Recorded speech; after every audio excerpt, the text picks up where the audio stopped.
नबी की बीवी हज़रत आयशा हम सबकी अम्मा, हम सबकी बोलो हम सबकी, ताकि हमारे माँ उनके कदमों पर कुर्बान किन पर?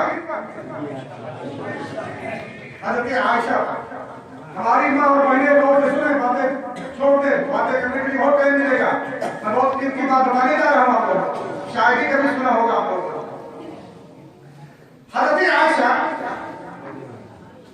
एक गज़वा में सरकार के साथ तशरीफ ले गई और अपनी बहन हज़रत अस्मा का हार पहन कर गई। हज़रत अस्मा और हज़रत आयशा दोनों दो थे बहन। हज़रत अस्मा का हार हज़रत आयशा पहन कर गई।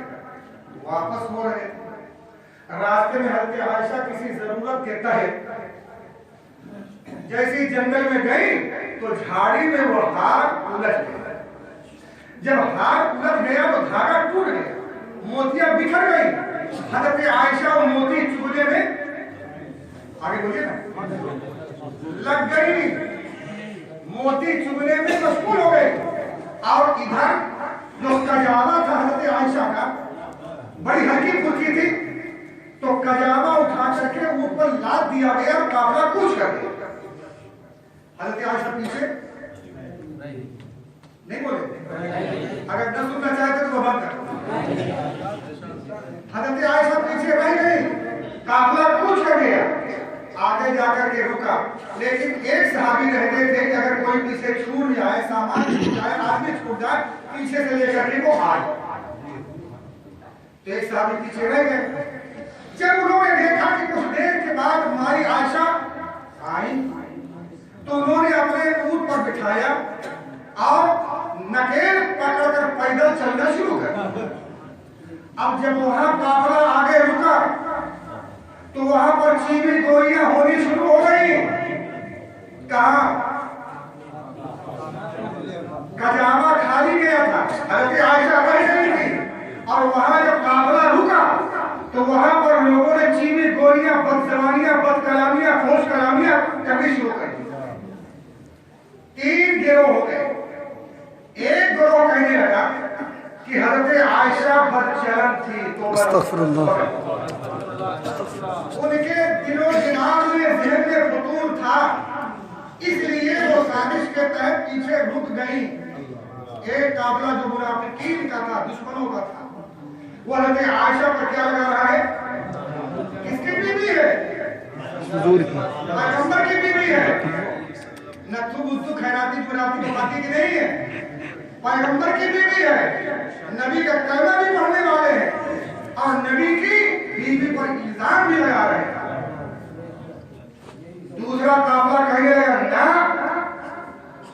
जमीन बदल सकती है, आसमान बदल सकता है, लेकिन हज़रत आयशा पर ये दाग इसलिए कि पैगंबर को अल्लाह ताला ने इतना पाक साफ सुथरा पैदा किया है कि कभी उनके जिस्म पर मक्खी नहीं बैठती,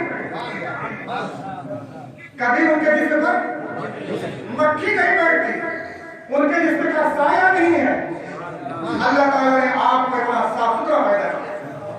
हज़रत आयशा अगर गंदगी में मुलव्विस होती तो कतअन परवरदिगार आलम हज़रत आयशा का निकाह पैगंबर के साथ नहीं करेगा। सुभान अल्लाह। और एक तरफ लोग क्या कहते थे? इल्जाम लगाते, एक तरफ लोग सफाई पेश करते थे। एक काफिला खामोश, न बोल जा, न इधर बोलता था, न उधर। अल्लाह के रसूल भी खामोश हो गए। कई रोज के बाद जिब्रील अमीन तशरीफ लाए। आज देवबंदियों को, वहाबियों को ये मामला बहुत याद आता है, आप याद रखिएगा। वो कहते हैं कि अगर पैगंबर कोई गैब था, नबी कोई गैब था, तो अपनी बीवी की सफाई क्यों नहीं बयान करते? माज़अल्लाह। अरे अकल की अंधे ये नहीं समझते कि अगर पैगंबर अपने बीवी की सफाई दे तो लोग यही कहते कि अपनी बीवी की सफाई तो कर रहा है, यही तो कहते थे। सफाई किसकी दे रहे हैं? हर शख्स अपनी बीवी की तारीफ करता है, पति अपनी बीवी की तारीफ करते हैं, अपनी बीवी की तारीफ तो कर रहे हैं, लेकिन मेरे आका खामोश इसलिए थे कि परवरदिगार आलम का हुक्म आ जाए, हुक्म रब्बी आ जाए। 18वां पारा में परवरदिगार आलम ने 2 रुकू सूरह नूर के शुरू में नाज़िल फरमाए। इरशाद फरमाया वल्लज़ीना यरमूनल मुहसनात सुम्मा लम यअतू बिअरबाति शुहदा फजलिदूहुम 80 जल्दा वला तक़बल लहुम शहादतन अबदा व उलाइका हुमुल फासिकून। सुन रहे हैं? जो लोग पाक दामन औरतों पर इल्जाम लगाते हैं, या तो वो 4 गवाह लाए, कितने? या तो 4 गवाह लाए। अगर 4 गवाह नहीं ला सकते तो इल्जाम लगाने वाले को 80 कोड़े लगाए, सामानिया जनता, यानी 80 कोड़े लगाए जाए। किसको? इल्जाम लगाने वाले को 80 कोड़े लगाए जाए। और अगर हकीकत किसी के साथ सही हो तो 100 कोड़े गुनाह करने वाले को लगाए जाए। तो ये कुरान करीम के 2 रुकू हज़रत आयशा के बाप गिराते हैं। सिद्दीक अकबर को बाप से वो क्या बोलेंगे? सिद्दीक अकबर कौन है? हज़रत आयशा कौन है? सिद्दीक अकबर नबी के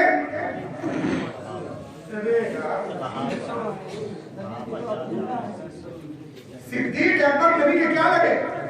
ससुर लगे। हज़रत आयशा के वालिद हैं। कुछ नहीं सुनता है पढ़े तो शेख अल्लाह मौला सैयदना मौलाना मुहम्मद वाला सैयदना मौलाना मुहम्मद वाला तकबीर अल्लाहु अकबर नारे रिसालत या रसूलल्लाह।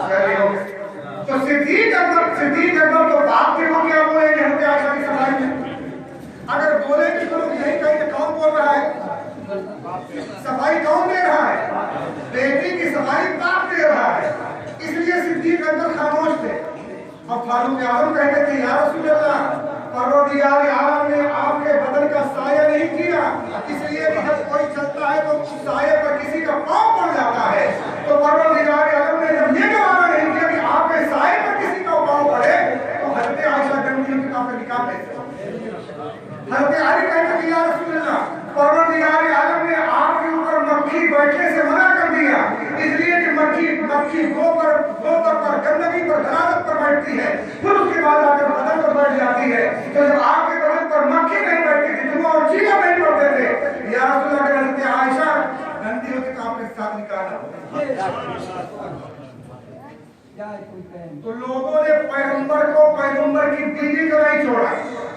अब आ जाइए कहीं कि मौलाना साहब अरब की बात करते हैं, मैं आपको दिल्ली की बात करता हूँ।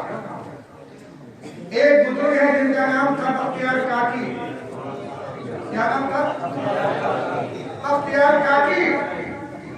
हर आदमी के दोस्त और दुश्मन होते हैं, किसी की इज्जत किसी से देखी नहीं जाती। कुछ लोगों को किसी की इज्जत किसी से देखी नहीं जाती। तो बख्तियार काकी का मुरीद शमसुद्दीन अल्तमस दिल्ली का बादशाह है। दिल्ली का बादशाह कौन? शमसुद्दीन अल्तमस। मुरीद किसका? बख्तियार काकी का। अब जिसका मुरीद बादशाह होगा, उस पीर के शान का अंदाजा कौन लगा सकता है? बख्तियार काकी कुर्बान जाए ख्वाजा साहब के खलीफा है। कुछ हाजिरीन ने, कुछ मुखालिफीन ने बख्तियार काकी पर साजिश रची।